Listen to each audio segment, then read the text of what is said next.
अच्छा, ये वाली वीडियो जो है ना, ये मोस्ट रिक्वेस्टेड वीडियो है। और आप लोग बार बार कह रहे थे कि कौन सा जो सब्जेक्ट कॉम्बिनेशन है वो हमें कौन सा रखना चाहिए। तो उस दिन मेरे इंस्टाग्राम में भी आप लोग यही बार बार पूछ रहे थे कि फ़लाँ कॉम्बिनेशन ठीक है या फ़लाँ ठीक है। तो उसके लिए मैंने कहा था कि मैं एक वीडियो अपलोड करूँगी। तो ये वाली जो वीडियो है ना, ये मेरा अपना एक्सपीरियंस है, ठीक है। मेरे 2020 से लेके अब तक के एक्सपीरियंस के अकॉर्डिंग और जो पीएमएस की रिपोर्ट आती है उसके अकॉर्डिंग मैं आप लोगों को गाइड करूँगी। तो इसमें ये देखो, ग्रुप ए है जो, उसमें वो प्योरली सब्जेक्ट बेस्ड ग्रुप है। सब्जेक्ट बेस्ड ग्रुप वो ग्रुप होता है जिसके लिए आपके पास सब्जेक्ट का नॉलेज होना चाहिए। जैसे कॉमर्स, इकोनॉमिक्स, ठीक है, बिजनेस एडमिनिस्ट्रेशन, ये तीनों तो सब्जेक्ट के हो गए। बिजनेस एडमिनिस्ट्रेशन सीएसएस में जो है वो जो बैकग्राउंड के बगैर भी जो है ना वो ऑप्ट कर सकते हैं, लेकिन पीएमएस में नहीं। फिर पब्लिक एडमिनिस्ट्रेशन वाला सब्जेक्ट है तो इसको ना एवरेज कंसीडर करें। एवरेज सब्जेक्ट वो होता है जिसमें ना तो आपके बहुत ज़्यादा मार्क्स आते हैं और ना ही वो फ़ेल होता है, बहुत कम फ़ेल होता है, लेकिन मार्क्स भी जो है वो 50-60 की रेंज में ही रहते हैं। उसके बाद ग्रुप बी भी इसी तरह से है। वो भी अगर आप लोगों को लगता है कि इन चारों सब्जेक्ट्स में आप अच्छा स्कोर कर सकते हो, आप पास्ट पेपर्स देखो, आप सिलेबस देखो, और अगर पास्ट पेपर और सिलेबस से आपको लगता है कि आप इसको कर सकते हैं तो फिर आप इसको ऑप्ट कर सकते हैं। उसके बाद जो ग्रुप सी है वो भी इसी तरह से है, इसके लिए भी आपने सेम देखना है। लेकिन ये जो कंप्यूटर साइंस है ना, ये मैं कहूँगी कि कोई भी ना इसको उठाए, क्योंकि इसके बारे में लोगों का जो एक्सपीरियंस है वो अच्छा नहीं रहा। और इसका पेपर भी अगर आप लोग देख लो एक दफ़ा पास्ट पेपर, तो वहाँ से भी आप लोगों को आइडिया हो जाएगा। फिर इसी तरह से ग्रुप डी जो है, तो इसमें फ़िज़िक्स जो है वो पहले मार्क्स देती थी। अब जो फ़िज़िक्स का पेपर 2 है उसमें इतने मार्क्स नहीं आते। तो आप लोग एक दफ़ा उसका पेपर 2 ज़रूर देख लेना। केमिस्ट्री के भी मार्क्स जो है उसके लिए थोड़ी आप लोगों को एफ़र्ट करना होगी। फिर वो जो 15 वाला है ना, वो मेरा सब्जेक्ट नहीं है। अगर उसको आप लोग कर सकते हो तो वो भी ऑप्ट कर सकते हैं। ज्योग्राफ़ी जो है ये रिस्क वाला सब्जेक्ट हो गया है। मैं रिस्क वाला सब्जेक्ट उसे कहती हूँ जो एक साल में टारगेट हो जाए तो दूसरे साल भी उसका रिस्क होता है। रिस्क जो है वो गुड भी हो सकता है, वो बैड भी हो सकता है। या तो वो फिर अपना ट्रेंड जो है वो एक्सेप्शनल मार्क्स देगी, तो यहाँ फिर इस दफ़ा फिर टारगेट होगी। जिस सब्जेक्ट में रिस्क आ जाता है उसको अवॉइड करना चाहिए। अब ये जो बाकी 3 है ना, यहाँ से आपने सब्जेक्ट उठाने हैं जिनको ना तो बैकग्राउंड का इशू है और ना ही उनको ये है, उन्हें बस ये है कि उनके अच्छे मार्क्स आने चाहिए। तो फिर उनके लिए ये लास्ट 3 ग्रुप्स हैं। उसमें कौन सा है?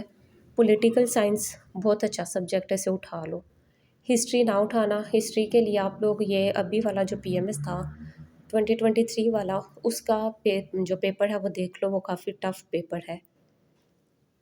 जो लॉ है, लॉ भी वो वाले बच्चे उठाएं जिनका बैकग्राउंड है। मैथ्स कॉम जो है ये भी अब उसी रिस्क में ही चला गया है। इसमें भी एक्स्ट्रा मार्क्स नहीं आते, इसमें भी एवरेज मार्क्स आते हैं, इवन बैकग्राउंड वाले बच्चों के भी। 2019 तक लोगों ने जो थे इसमें 89, 80, 85 इस तरह से मार्क्स लिए थे, लेकिन बाद में ये जो था ये भी 50 में चला गया है, ठीक है। और जो ग्रुप एफ़ है इसमें या तो फ़िलॉसफ़ी पकड़ लो या साइकोलॉजी। अगर सोशल वर्क और सोशियोलॉजी पकड़नी है तो उसमें भी आपको एक्स्ट्रा मेहनत करना होगी। एक्स्ट्रा मेहनत का मतलब ये है कि आप लोगों ने इसको बाकी लोगों से डिस्टिंग्विश करना है ताकि आपका पेपर बाकी शीट्स में स्टैंड करे। तो उसके लिए फिर मेथड ये होता है कि आप इसकी में रिसर्च पेपर्स ऐड करो। आपकी रिसर्च बहुत अच्छी होनी चाहिए। आपने वही रटा-रटाई बातें नहीं लिखनी, जहाँ पर एनालिसिस है वहाँ पर एनालिसिस दें, ठीक है। जहाँ पर उसने एक्सप्लेन करने को कहा है वहाँ पर एक्सप्लेन करें, जहाँ पर डिफ़ाइन है डिफ़ाइन करें, ठीक है। सोशियोलॉजी और सोशल वर्क वैसे तो लो स्कोरिंग है, बट हम इनको इस साल लो स्कोरिंग नहीं कह सकते।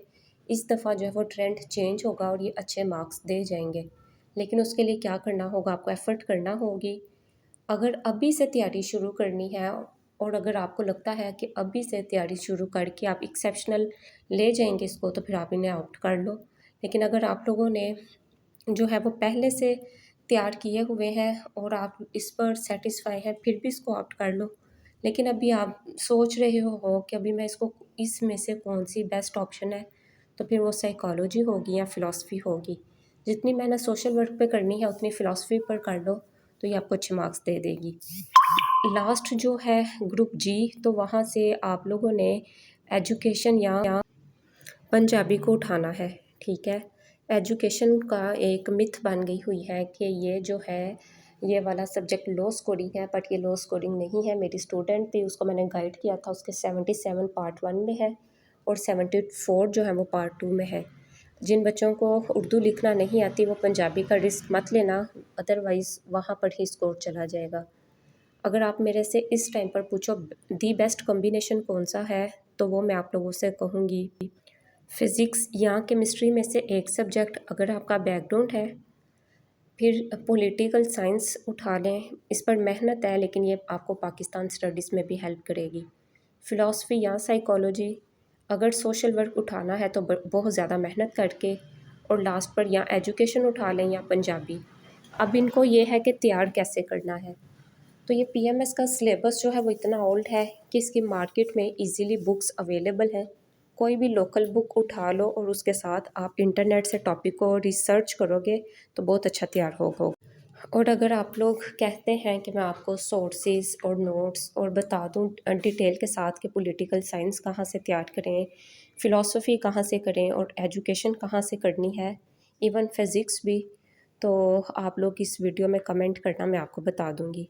मैं जो है वो पीएमएस कंपलसरी सब्जेक्ट्स पढ़ाती हूँ, और मेरे बारे में ये है कि अगर आप मुझसे कंपलसरी करेंगे तो आप लोगों के एलोकेशन वाले मार्क्स आएंगे, ठीक है।